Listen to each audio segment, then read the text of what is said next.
নিজের গোপন কথা কখনো অন্য কাউকে জানাবে না, সে তোমার যত কাছেরই হোক না কেন।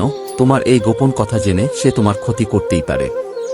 ভবিষ্যতের সমস্যার মোকাবিলা করার জন্য অর্থ সঞ্চয় করে রাখা উচিত। ধনবান ব্যক্তির ধনও একদিন শেষ হয়ে যায়। পৃথিবীতে কখন কি ঘটবে সেটা অনেক আগে থেকেই ঠিক হয়ে আছে, তবুও আমরা ভেবে মরি। কিছু করার নেই, এটাই মানুষের সহজাত প্রবৃত্তি। কিন্তু শ্রীকৃষ্ণ এমন কিছু কথা বলে গেছেন যেগুলো মেনে চললে কিন্তু আমরা আরও একটু ভালো থাকতে পারি।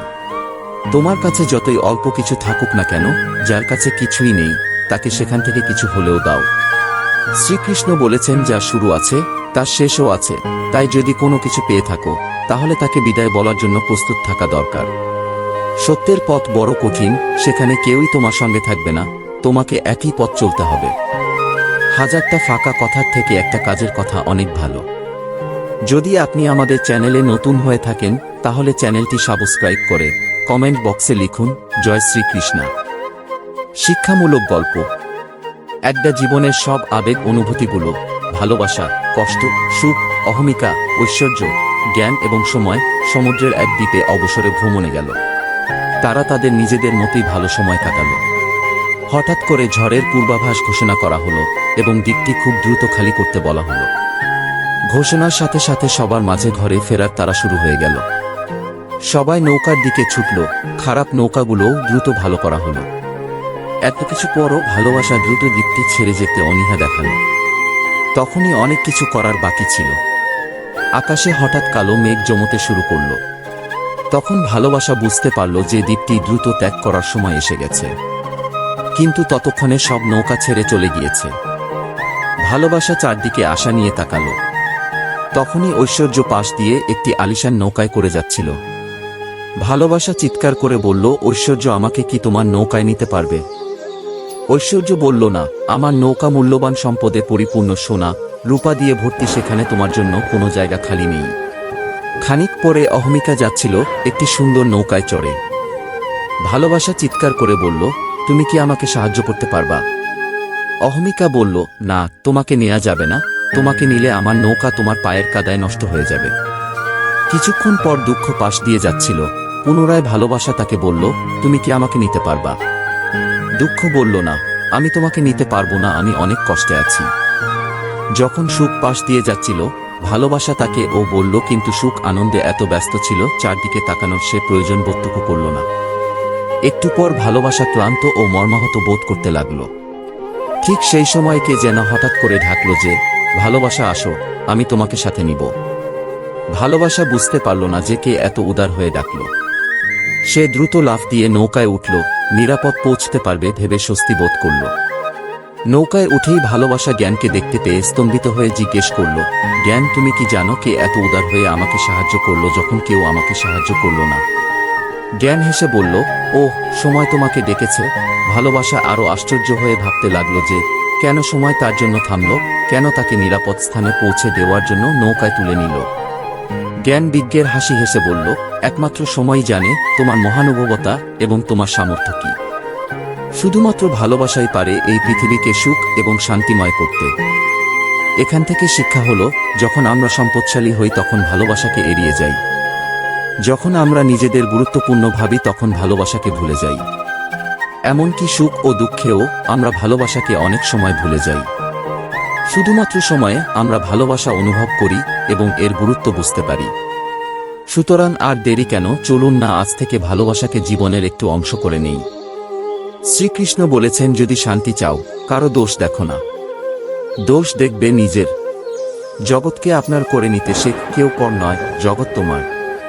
ভাঙতে সবাই পারে, গড়তে পারে কজনে।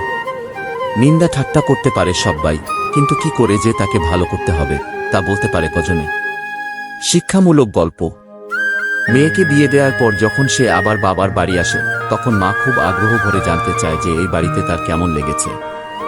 মেয়ে জবাবে বলে, আমার ওখানে ভালো লাগে না, মানুষগুলো কেমন যেন, পরিবেশটাও আমার ভালো লাগছে না।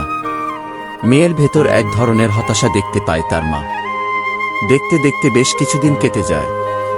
মেয়ের চলে যাবার সময় চলে আসে। চলে যাবার ঠিক আগের দিন মা তার মেয়েকে নিয়ে রান্নাঘরে প্রবেশ করেন। মা হাঁড়িতে পানি দেন এবং তা গরম করতে থাকেন। একসময় যখন তা ফুটতে থাকে তখন মা হাঁড়িতে গাজর, ডিম আর কফির বিন দেন। এভাবে ২০ মিনিট পর মা আগুন নিভিয়ে ফেলেন। একটি বাটিতে গাজর, ডিম এবং কফির বিন নামিয়ে রাখেন। এবার তিনি মেয়েকে উদ্দেশ্য করে বলেন, তুমি এখান থেকে কি বুঝতে পারলে আমাকে বলো। মেয়ে বিস্ময় প্রকাশ করে বলে, আমি দেখলাম তুমি গাজর, ডিম আর কফির বিন সিদ্ধ করলে মাত্র। মেয়ের কথা শুনে মা বললেন, হ্যাঁ তুমি ঠিকই দেখেছ, তবে তুমি কি আরো কিছু লক্ষ্য করনি? মেয়ে বলে, না মা। মা বলে, গাজর মোটামুটি শক্ত ধরনের, ডিম খুব হালকা আর কফির বিন খুবই শক্ত। কিন্তু যখন এগুলিকে গরম জলতে রাখা হলো তখন তিনটি জিনিসের তিন রকম অবস্থা হলো। গাজর খুব নরম হয়ে গেল, আর ডিম শক্ত হয়ে গেল, আর কফির বিন সুন্দর ঘ্রাণ আর মিষ্টি স্বাদে জলতে মিশে গেল। মা এবার দৃষ্টি অন্যদিকে নিয়ে যেন অনেক অতীতে চলে যেতে চাইলেন। তারপর আবার বাস্তবে ফিরে এসে মেয়ের দিকে ফিরে বললেন, আমি তোমাকে এখন যে কথাগুলি বলবো, আমার মাও ঠিক এইভাবেই আমাকে এ কথাগুলি বলেছিল। আমি জানি না কথাগুলি তোমার কতটুকু উপকারে আসবে, তবে আমার জীবনকে অনেক প্রভাবিত করেছিল। মা কিছুক্ষণ বিরতি দিয়ে বলতে লাগলেন, তুমি যদি তোমার স্বামীর বাড়িতে নিজেকে কঠিনভাবে উপস্থাপন করো, তবে প্রতিকূল পরিবেশের সাথে তোমার সংঘর্ষ হবে, তোমাকে দুর্বল করে ঠিক গাজরের মতোই নরম করে ফেলবে, তোমার ব্যক্তিত্বকে ভেঙে ফেলবে। যদি তুমি নিজেকে নরমভঙ্গুর করে উপস্থাপন করো তবে প্রতিকূল পরিবেশ তোমাকে কব্জা করে ফেলবে, আঘাতের পর আঘাত এসে তোমার হৃদয়কে একসময় কঠিন করে ফেলবে, ঠিক ডিমের মতো। কিন্তু তুমি যদি তোমার ভালোবাসা দিয়ে নিজেকে প্রতিকূল পরিবেশের সাথে মিশিয়ে দিয়ে তার অবস্থাকে নিয়ন্ত্রণে নিতে পার, তবে পরিবেশ সুন্দর হয়ে উঠবে, ঠিক যেমন কফির বিন গরম পানির সাথে নিজেকে মিশিয়ে দিয়ে পানিকে সুস্বাদু আর চারপাশকে মিষ্টি ঘ্রাণে ভরিয়ে দিয়েছে। পরের দিন যখন মেয়েটি তার স্বামীর বাড়িতে যাচ্ছিল তখন তার ভিতর এক আশ্চর্য শান্ত ভাব আর এক দৃঢ় প্রত্যয় প্রকাশ পাচ্ছিল, আমাদের চারপাশের পরিস্থিতি সবসময় অনুকূল থাকবে না, তাই বলে নিজেকে পরিস্থিতির কাবু না করে ধৈর্য, ভালোবাসা, সহমর্মিতা নিয়ে পরিস্থিতিকে কাবু করতে হবে। সুখ সবসময় নিজেকেই তৈরি করে নিতে হয়। শ্রীকৃষ্ণ বলেছেন, যত বড় মহাপুরুষই হোক, দেহধারণ করে এলে দেহের ভক্তি সবই নিতে হয়। তবে তফাৎ এই, সাধারণ লোক যায় কাঁদতে কাঁদতে, আর ওরা যান হেসে হেসে, মৃত্যুটা যেন খেলা। তুমি দুষ্টু লোকের সাথে যতই ভালো ব্যবহার করো না কেন, সে তোমার ক্ষতি করবেই। দুর্বল এবং দুঃখবিলাসী মানুষের সঙ্গ ত্যাগ করা উচিত। অন্ধের কাছে যায় না যেমন, মূর্খের কাছে বইও তেমনি অর্থহীন। ডাকাত ঢোকল ব্যাংক ডাকাতির জন্য। উপস্থিত গ্রাহক আর কর্মচারীরা বাধা দেবার চেষ্টা করল। ডাকাতেরা বলল, ভাই সব টাকা গেলে সরকারের যাবে, আর প্রাণ গেলে যাবে আপনার। আপনারাই বুঝুন কোনটা বাঁচাবেন। এই কথা শুনে সবাই বসে গেল। ডাকাতরা নির্বিঘ্নে টাকা নিয়ে চলে গেল। শিক্ষণীয়, মানুষের মাঝে স্বার্থভিত্তিক বিভাজন সৃষ্টি করো, তাহলে তারা তোমার অন্যায় কাজ প্রতিরোধ করার সামর্থ্য হারিয়ে ফেলবে। ডাকাতেরা তাদের নিয়ে আসা বস্তা ভর্তি টাকা নিয়ে আস্তানায় ফিরে গেল। যে ডাকাতের ৯০ ডিগ্রি ছিল সে বলল, এবার আমাদের দরকার আমরা কত টাকা লুট করলাম তা গুনে দেখা। প্রবীণ ডাকাত বলল, ধুর, এত টাকা গুনতে তো অনেক কষ্ট হবে, একটু পরেই টিভিতে বলবে কত টাকা লুট হয়েছিল। শিক্ষণীয়, অনেক ক্ষেত্রেই কাগজে ডিগ্রির চেয়ে অভিজ্ঞতা মূল্য বেশি। ঘটনা শুনে মন্ত্রী মহোদয় ব্যাংক পরিদর্শনে গেলেন। তিনি গোপনে বললেন, ডাকাতেরা শুধু কয়েক বস্তা টাকাই তো মাত্র নিয়েছে, বেশিরভাগ টাকাই তো রয়েই গেছে, আর সেফ ডিপোজিট বক্সগুলোও তো আছে।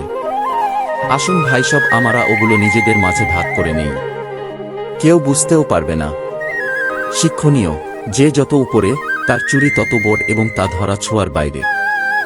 রাতে টিভিতে সংবাদ এলো, ব্যাংক থেকে ২০ কোটি টাকা সহ ১০০০ ভরি স্বর্ণালঙ্কার লুট। ডাকাতরা ১০০০ বার গুনেও তাদের বস্তায় ১ কোটি টাকার উপর পেল না, আর স্বর্ণালঙ্কার তো তারা নিতেই পারেনি।